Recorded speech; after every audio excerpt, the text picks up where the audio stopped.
On Tuesday, the 6th of October, Treasurer at Frydenberg will bring down the much-awaited 2021 federal budget.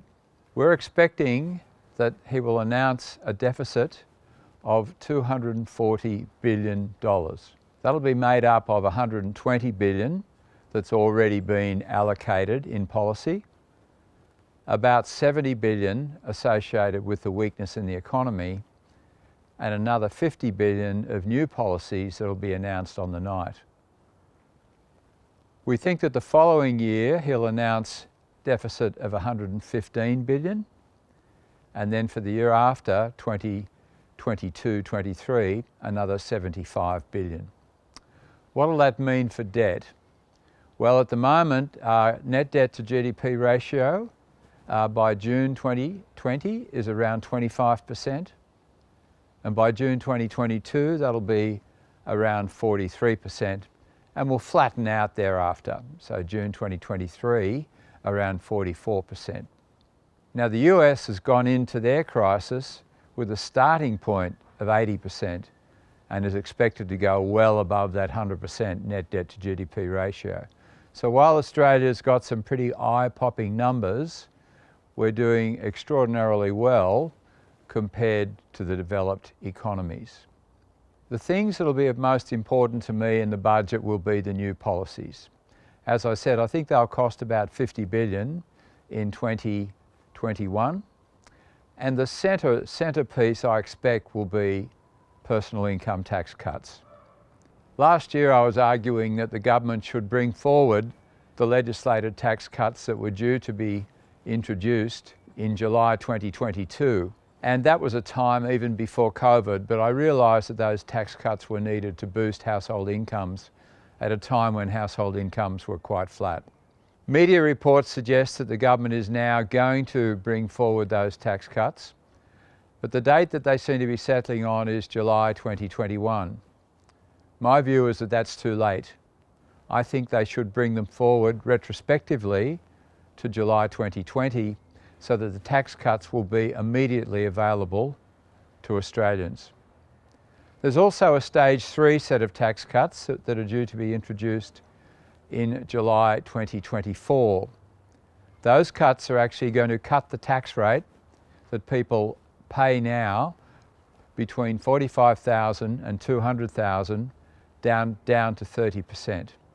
And of course that will free up a lot of disposable income for Australians. My view is that that stage 3 tax cut should now be brought forward to July 2021. Those tax cuts over the course of the next 3 years would cost $12 billion in 2021, $21 billion in 21-22, and $15 billion in 22-23. And the assumptions around those are incorporated in our forecasts for those deficits. $240 billion in 2021, $115 billion in 2022, and $75 billion in 22-23. So what other policies do we expect to be discussed on budget night? I think the government will be very much focused on providing support to business investment.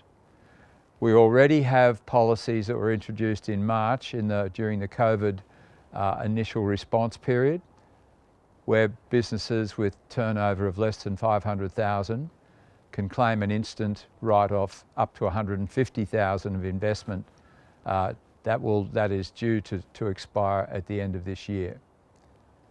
Those businesses can also claim up to 50% deduction on larger investments with that advantage expiring in June next year.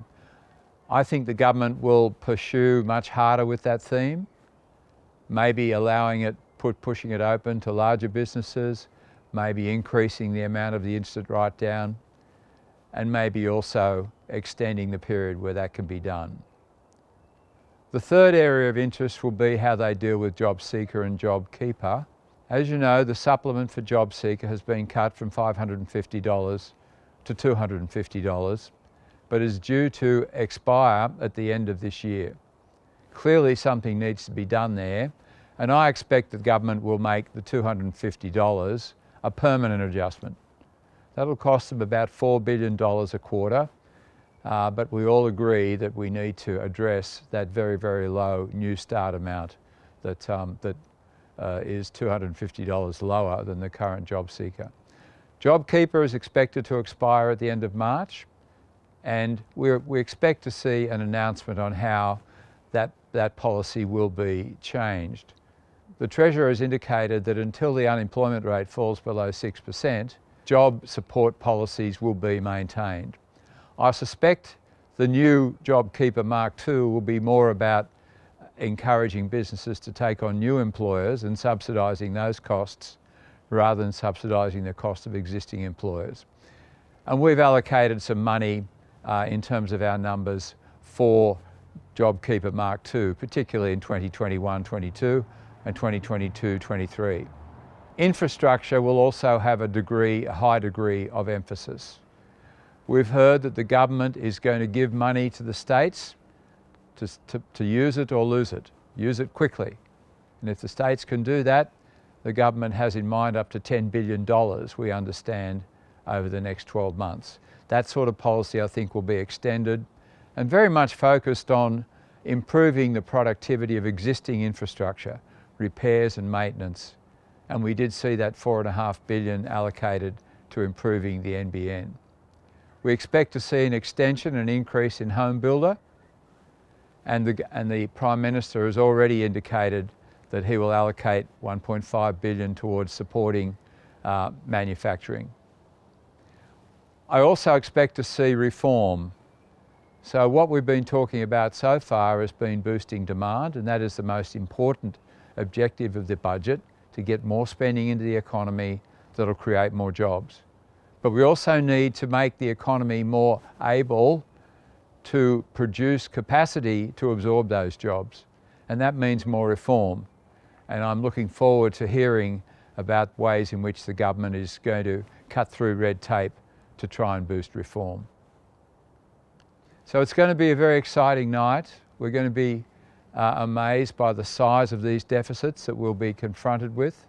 But as I said, Australia's in a very strong fiscal position. Even with the numbers that we're quoting, the net debt to GDP ratio will flatten out at around 44%. And when we compare that with other developed economies, Australia's doing pretty well. Thank you very much.